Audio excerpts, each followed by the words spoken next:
کہ جس وقت حضور وادی سور میں پہنچ گئے تو اس مکڑی نے جناب آگے جالا بن دیا.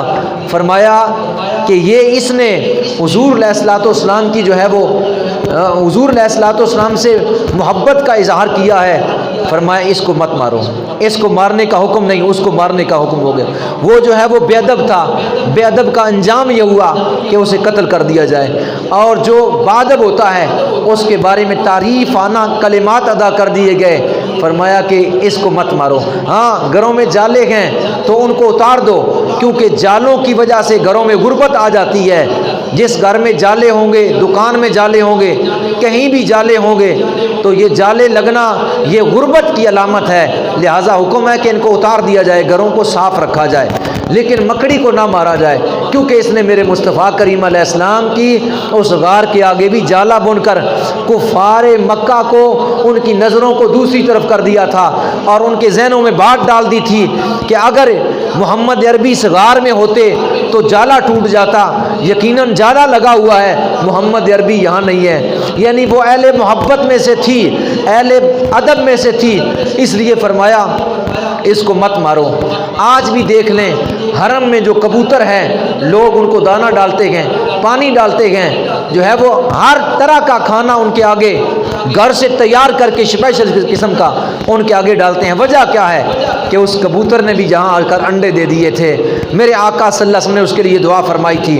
آج حرم کے کبوتر اسی کی نسل سے ہے، لہٰذا وہ ان کا جو سب سے بڑا تھا جوڑا، انہوں نے میرے مصطفیٰ کریم علیہ الصلوۃ والسلام کی جو ہے وہ حفاظت فرمائی تھی کفار سے. اتنی سی خدمت اللہ کو قبول ہوئی، اللہ نے مقبول فرما لی. اس کا صلہ یہ عطا کر دیا کہ تمہاری نسل کے کبوتر میرے حرم میں رہیں گے، اور جب تک حرم رہے گا تب تک تم رہو گے، جب تک حرم رہے گا تب تک تم رہو گے. آج بھی دیکھا یہ پچھلے یعنی کورونا کا جو ہے وہ بڑا مشہور مسئلہ اٹھا تھا، اور پہلی مرتبہ جب انہوں نے طواف کعبہ بند کر دیا تو آپ نے دیکھا ہوگا نیٹ، اس میں کبوتر جو ہے وہ اوپر خانہ کعبہ کا طواف کر رہے تھے. یعنی ان کو پتہ ہے کہ یہ اللہ کا گھر ہے. اور میں نے اپنی آنکھوں سے دیکھا، اور آپ پوچھیں ان بزرگوں سے جنہوں نے عمرہ یا حج کیا ہے، کبوتر میرے مصطفیٰ کریم علیہ السلام کے گنبد پر نہیں بیٹھتے.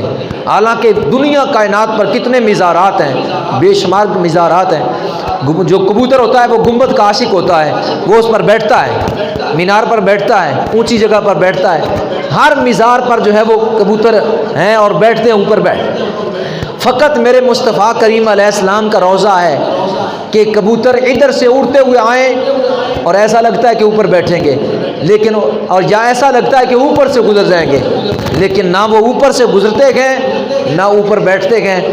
پیچھے سے آتے ہیں بڑی جو ہے وہ تیزی کے ساتھ، گنبد خضرا کے قریب سے آ کر ادھر پھر جاتے ہیں، اور ادھر سے آتے ہیں جناب اڑتے ہوئے اور گنبد خضرا کے قریب آ کر ادھر ہو جاتے ہیں. ادھر سے آتے ہیں اڑتے ہوئے اور گنبد خضرا کے قریب آ کر ادھر ہو جاتے ہیں. ادھر سے آتے ہیں اڑتے ہوئے اور گنبد خضرا کے قریب آ کر ادھر سائڈ پر ہو جاتے ہیں. نہ وہ گنبد خضرا کے اوپر بیٹھتے ہیں اور نہ ہی گنبد خضرا کے اوپر سے وہ گزرتے ہیں. یعنی انہیں پتہ ہے کہ مصطفیٰ کریم علیہ السلام محبوب رب کائنات یہاں مدفون ہے. حضور کا وہ ادب کرتے ہیں. اللہ تبارک و تعالیٰ نے حیوانات کو یہ شعور عطا فرما دیا ہے، یہ شعور عطا فرما دیا. حیوانات کو محمد عربی کا ادب سکھا دیا ہے، حیوانات کو سکھا دیا. ان کے شعور میں یہ بات آ گئی. حالانکہ یہ کبوتر تھے، وہ مکڑی تھی،